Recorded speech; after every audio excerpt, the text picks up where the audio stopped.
Hey YouTube, this is Klaus. Welcome to my channel. Just wanted to say I'm going to be doing more videos, so stay tuned for that. If you want to help me present a plant-based news video, plant-based news episode, feel free to get involved. Email me at plantbasednews@gmail.com.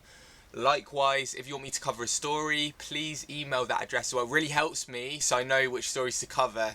So do me a favour, if you see a vegan-related news story, drop me an email. And if you're not following me on Facebook and Instagram, please do. They're doing really well. Don't post that regularly on YouTube, but I'm always on Facebook. The page is Plant-Based News, and I'm always posting there. Like today I've posted twice already.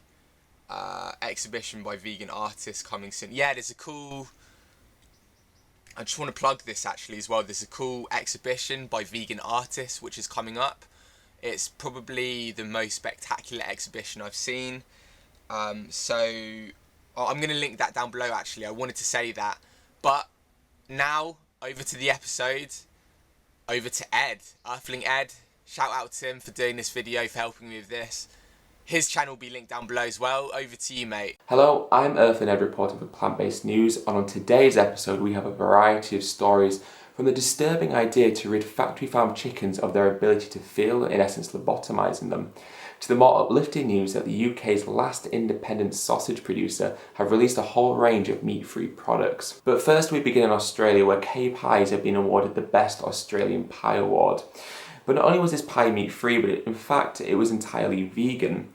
The pies are judged on a variety of different criteria, including flavour, texture and appearance, and the winner beat over 1,700 rivals, some of which use meats such as crocodiles, buffalo and kangaroo. Some have criticised the decision as being un-Australian and even insane. It's also vegan and... It's New Zealand. New Zealand? Should at least have lamb in it. Next we head to Yorkshire, where Australian cricketing legend Jason Gillespie, who now is manager of the Yorkshire cricketing team, has called into question the use of leather for the cricket balls.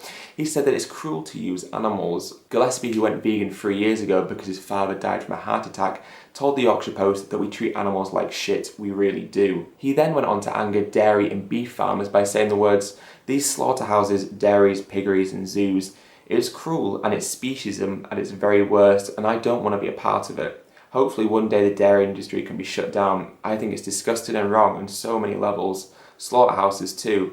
There are a lot of things we say in this world that are just bullshit. Humane slaughter? Nobody's ever been able to explain that to me. How is killing humane?" Spoken like a true vegan, Jason then faced a predictable attack from Wensleydale Creamery that just so happened to be one of Yorkshire cricketing team's sponsors. Well, they dismissed his claims, saying that their milk is produced in 40 local dairy farms and to the highest standard of welfare. Unfortunately, they've got to explain just how exactly they rape and exploit their cows to the highest standard of welfare.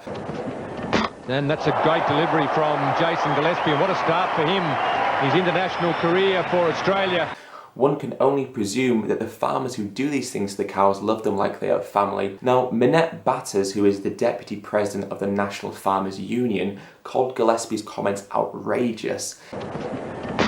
She then goes on to claim that milk is a staple of human life. In order to survive in the early months and years, you are wholly reliant on dairy products. That is how the human has evolved.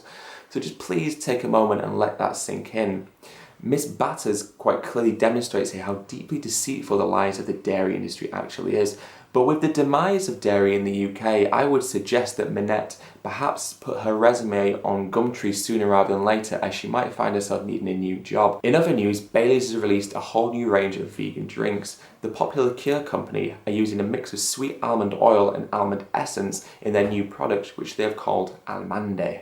I presume that's how it's pronounced. Bailey's are another shining example of why businesses should be looking to tap into the increasingly growing demographic of vegans and non-dairy consumers. Whether you used to enjoy your Bailey's in your hot chocolate or even if you just drink it straight, you can now do so knowing that no animal had to suffer for your sensory pleasure. Continuing on with the theme of food, the award-winning creators of vegan life magazines, such as the one that I have here, have just launched a new plant-based living magazine called Cook Vegan. Boasting an array of delicious vegan recipes, the aim of the magazine is to empower both new and experienced vegans with the comprehensive knowledge of how to use delicious plant-based ingredients. The magazine also contains some articles related to plant-based living, with a focus on healthy food that's suitable for not just family dinners but more fine dining events as well. So you can go onto their website, which is cookveganmag.com, and you can subscribe now and find more information. And as if that wasn't exciting enough, a new vegan television show called Plant-Based by Nafsika is premiering on A&E's FYI network this summer. With a potential reach of more than 70 million people, the show will focus on the positivity and benefits of a vegan diet. The host Nafsika is a long-time vegan who's hoping to create a well-rounded perspective of what it means to be vegan.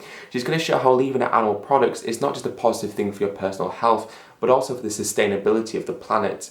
The show is going to air on the 27th of July in the US, and it's going to feature doctors, celebrity cooking demonstrations, as well as many, many more exciting elements. So this is really a great step for veganism, particularly in making sure that it's accessed by the mainstream audiences. And the good news really just keeps on coming, because Heck, which is the UK's independent sausage, burger and meatball makers, has just launched a new range of meat-free products. They will be replacing the meat with ingredients such as quinoa, kale and chia seeds, which means that they will be a nutritional powerhouse packed with many essential nutrients and vitamins that their meat counterparts will obviously be lacking. Already, due to the higher than expected demand, Waitrose, who are supplying the products, have increased the number of shops they're selling the items in from 50 to 200. Now, although Heck does sell meat products such as chicken sausages, their intuitive move to create healthier, more sustainable meat-free products shows a real interest in customer trends. The Keebles, who own the company, even said themselves, "You have to think ahead all of the time." And with the number of vegetarians and vegans constantly soaring, companies like Heck will no doubt cater to this increasing supply and demand. Unfortunately, this next story is one of the more disturbing ones that I've read in recent times. Audrey Ford has proposed a new model for factory farming. He's called it the Centre for Unconscious Farming. Ford's installation consists of a steel frame that will contain up to 1,000 chickens, in which they be completely immobilised.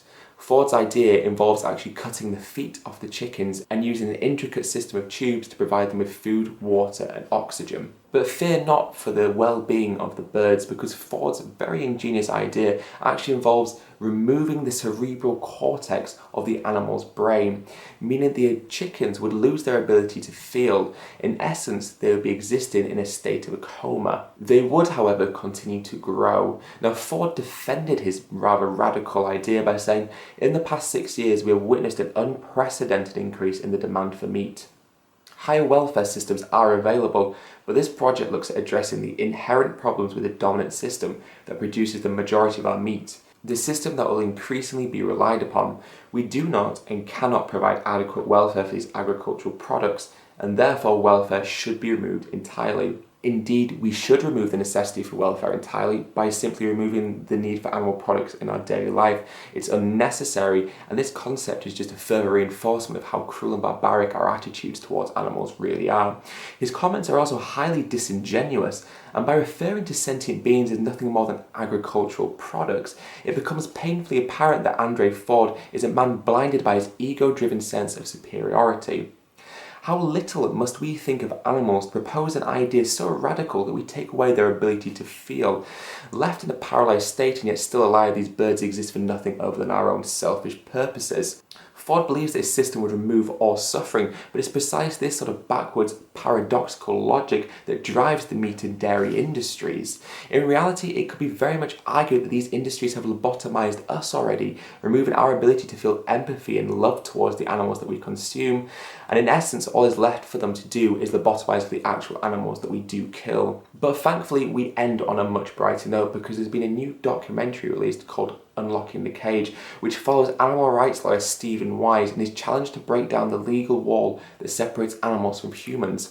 In particular, he's fighting to liberate animals such as a chimpanzee from being a thing with no rights to a person with legal protections. The film has received positive reviews so far, and I think what's really important about Unlocking the Cage is it's been a catalyst for a provoking and progressive discussion about how we treat animals both in day-to-day life and also in the legal system. And that's it from this instalment of Plant-Based News. I'm Earthling Ed, and if you've enjoyed my commentary, then please head over to my channel now and subscribe for more of my content. If you liked this video, then please make sure to support the hard work of the Plant-Based News team and comment down below with your thoughts on some of these articles that we've discussed.